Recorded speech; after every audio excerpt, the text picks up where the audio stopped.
one of David's recycled jokes is tell us exactly when you're going to pass away and we'll build you the perfect financial plan.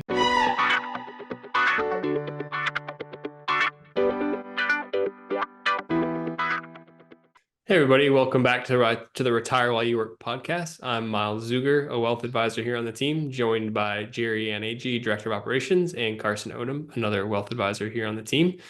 Today's topic for the podcast is going to be some of what we view as some of the biggest risks to a retirement plan.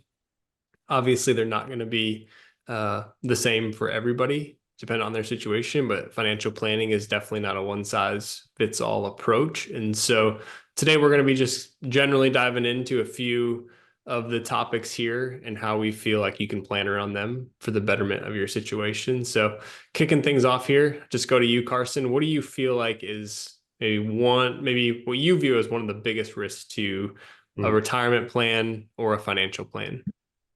In retirement, let's say in retirement specifically. There's a handful.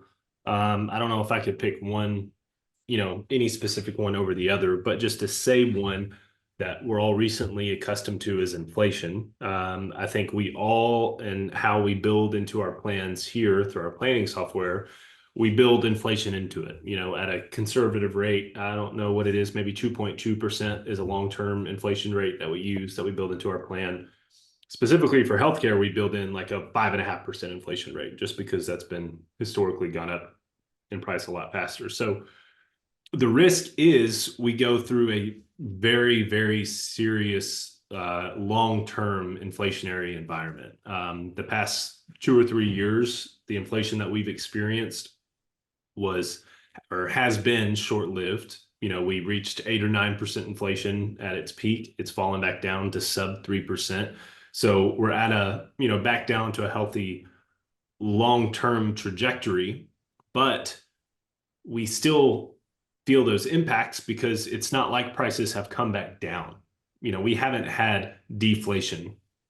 Prices went up substantially and they've stayed there and they're still increasing. They're just not increasing as fast anymore. So you've got to think that, over a couple of years, maybe it's since 2020, the cumulative effect of inflation is 25%. I could be off, but I feel like that's close to 25% cumulative effect of inflation. So think about it from a retiree. You're 70 years old. You've got, again, just for easy math, $1 million you're pulling from. And all of a sudden, if you used to live on 40 grand a year, now you're living on 48 just 2 or 3 years later. That's a 20% increase in your distributions is pretty substantial, because then you also have to pay taxes on that. Now your taxable distributions maybe are from 40 up to 48. So inflation has a serious impact. Now we can't assume that inflation is going to be X percent in certain years and what the market's going to do in those years where inflation's there. But what you should do and how we plan is considering the fact that there will be inflation as time goes on, and that you are going to have to raise your standard of living, because we've never been in a long-term deflationary environment.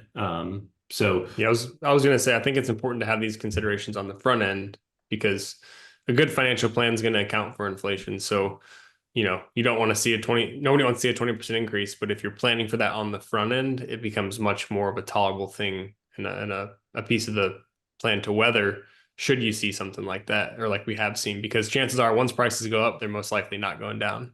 Mm-hmm.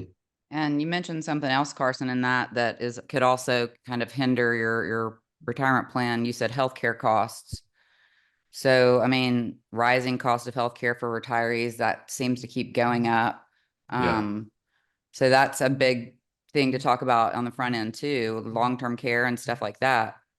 Yep.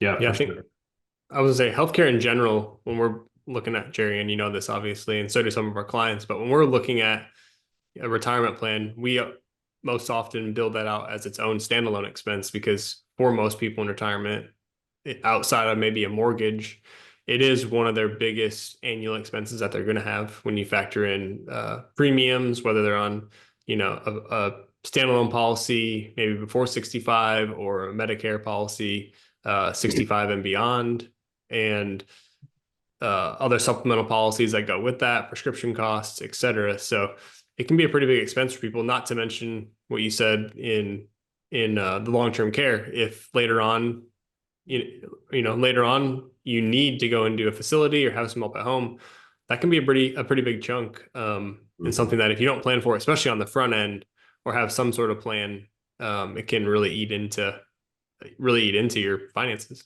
That's right. And that's not necessarily something that you can plan for outright. You can't assume the worst is going to happen. Otherwise, you're going to extremely overinsure yourself. So there's always the unknown that's going to happen. But that's what we're talking about here is what are the unknowns that we potentially don't know about that you can only plan so much. Like when it comes back to inflation, what if we have a time where US government doesn't stop spending money and we've got 8% inflation, 8% inflation, 8%, 8%. And all of a sudden, 50% of your purchasing power is gone in 3-4 years. And now your $1 million portfolio on paper is worth $500,000 3 years ago. So, that is an elevated risk. We hadn't seen that type of inflation in the recent US history over the past 100 years, or high sustained inflation.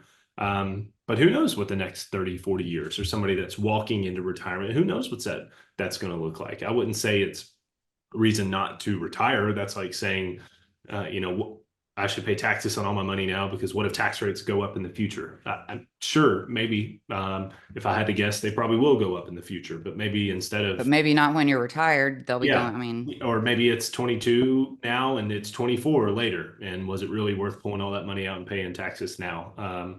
There's I think, and maybe I see the good in things too much, but I think there's generally in the US a pretty good balance of power, in that there are decisions made on that big of a level when it comes to stuff like Social Security, Medicare, taxes.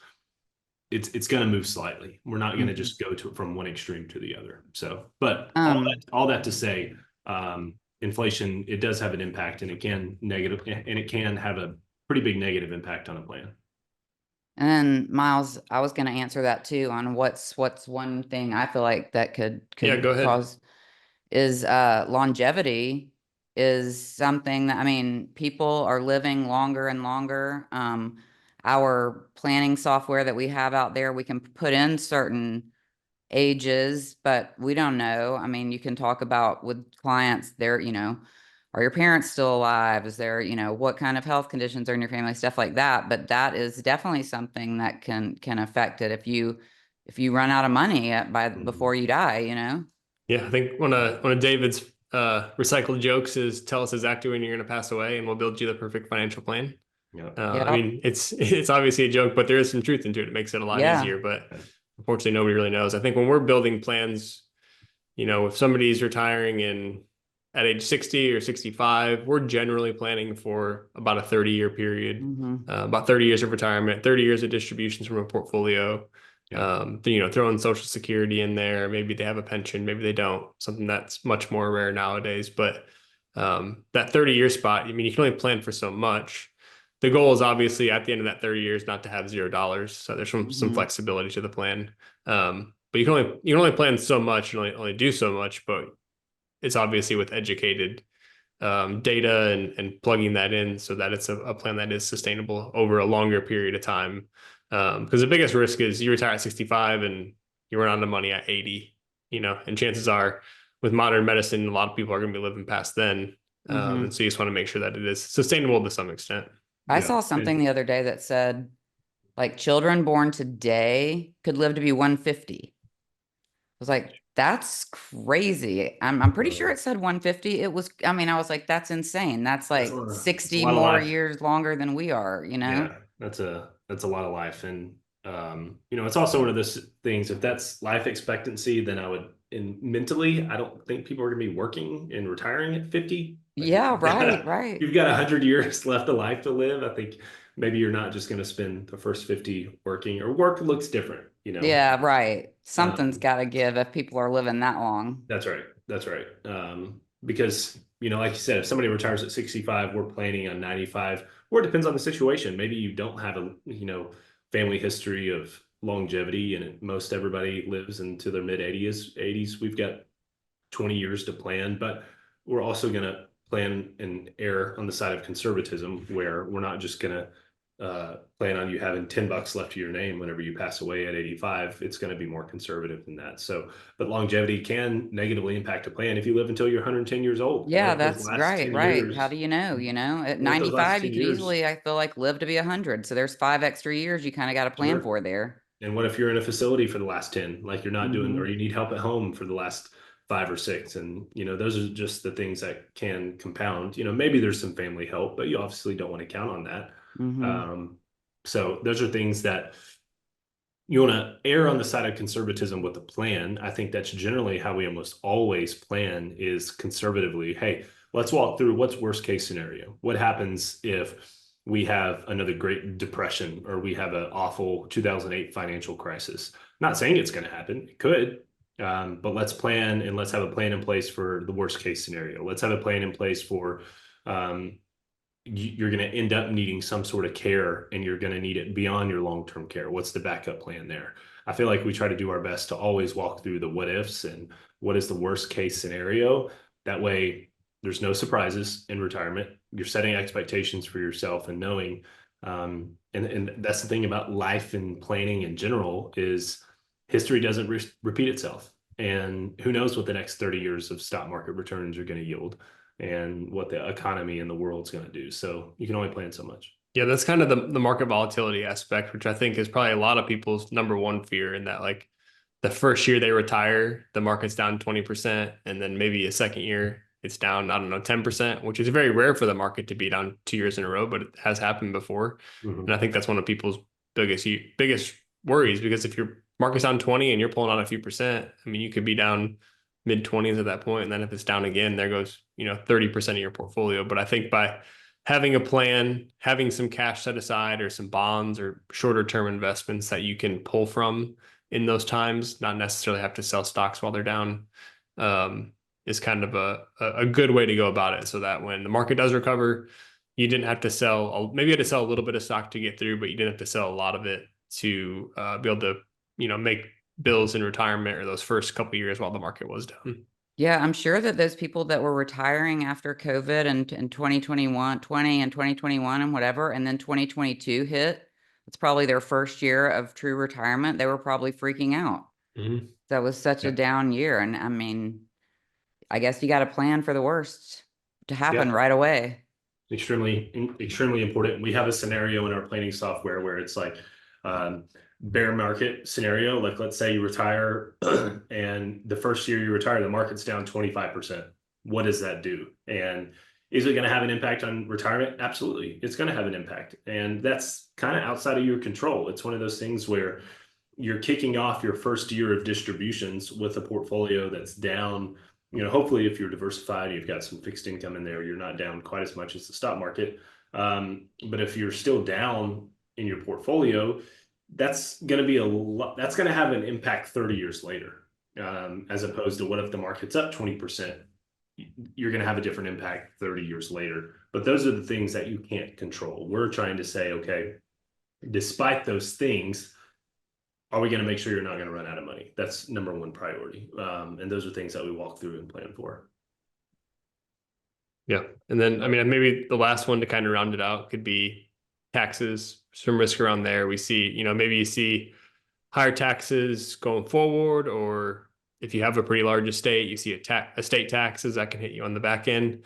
That one's really a moving target because, I mean, with each presidential or administration that comes through, you're going to see a lot of changes going on with that one. I think in regards to that one, you can only really plan with the data you have in front of you. You can try and plan things, and then 2 years later it could change, or 4 years later it could change. And so that one you really have to kind of have a moving target on it and do the estate planning aspect of things from the estate tax perspective, because I think that's the biggest piece to the tax pie, because in retirement, most people, if they were higher income earners, are actually at a lower tax bracket because they don't have nearly the amount of income that they have coming in, or maybe they're using investment accounts and they're being taxed at capital gains rates, which are currently around 15 or 20% versus a corporate rate if they were, or a individual or joint family rate if they were at the higher end of the bracket at close to 40%. So most people see a pretty good tax savings. So that piece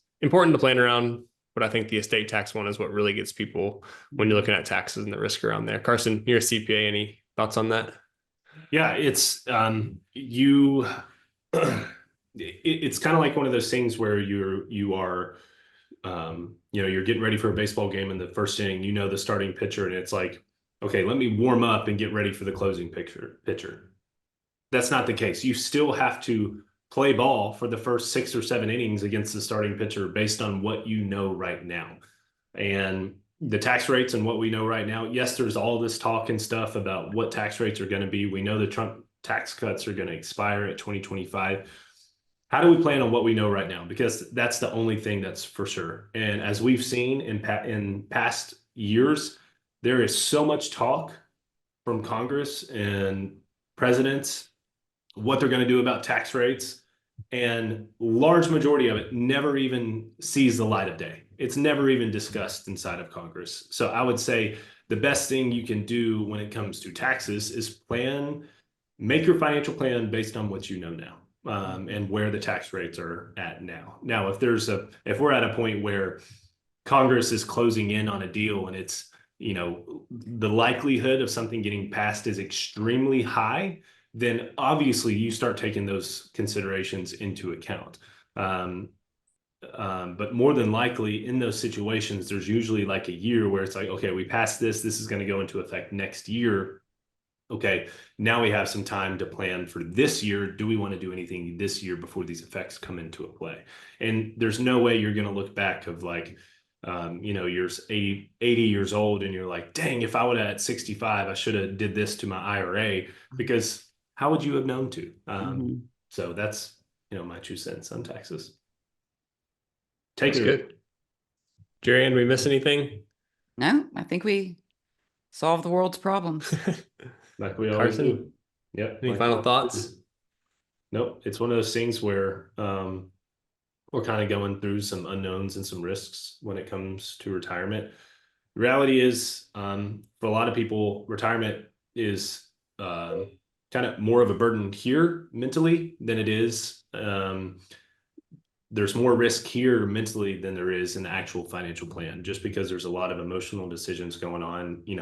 Maybe you've saved literally for 40, 50 years of your life, and then you're like, okay, now start spending those savings down.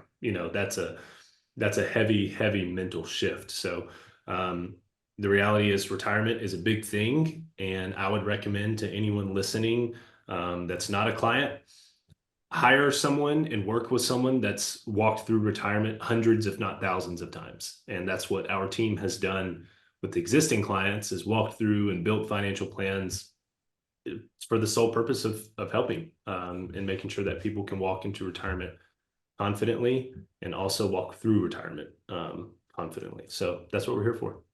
Yeah, I think most people only retire once, but it's something that we help people do every day. So whether it's us or somebody like us, I think one of the biggest things you can do is have a team that you in place that you really trust, who can help to put a plan in place that you believe in, so that when there is a 20% down year in the market, you probably don't feel the best, but that you have plenty of money to be able to get you through that year. And then, the market comes back and you're feeling much better about it, or tax changes or inflation isn't something that's keeping you up at night, because you have cash on the sidelines to be able to cover things if things are a little bit more expensive. Yeah, and I'll just say one last thing too about, you're planning for retirement, and some people have this age in their mind, I can't retire until I'm 65, whatever. What we've helped people do is realize, no, you can retire at 60. You can retire at 58. Your plan is so solid that you can retire 5 or 6 or 7 years early. So it's not always about, I've got to work and save up all this much until a certain magical age, It's just what we do with our planning. Yep. I agree with that. It's something that's kind of like the antiquated way of looking at it. Is I feel like that's, David wrote about that in his book, but it's, 20, 30 years ago, people save, then would retire at 65 and have no hobbies and end up, either unfortunately passing away early because they lost all their purpose, or going back to work because they didn't really know what else to do. Whereas we're trying to help people, slogan, live now, retire while you work, and just be their best selves and have a good solid plan in place. That's it. Thanks for joining us on the episode here, and we hope you tune back in next week. See you next time.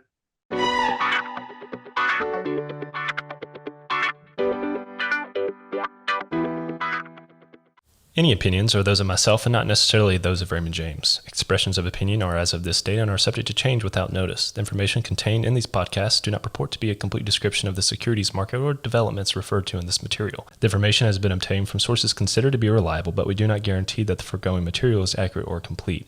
Every investor's situation is unique, and you should consider your investment goals, risk tolerance, and time horizon before making any investment. Prior to making an investment decision, please consult with your financial advisor about your individual situation. Any hypothetical examples are for illustration purposes only. Actual investor results will vary. Raymond James does not provide legal or tax services. Please discuss these matters with the appropriate professional.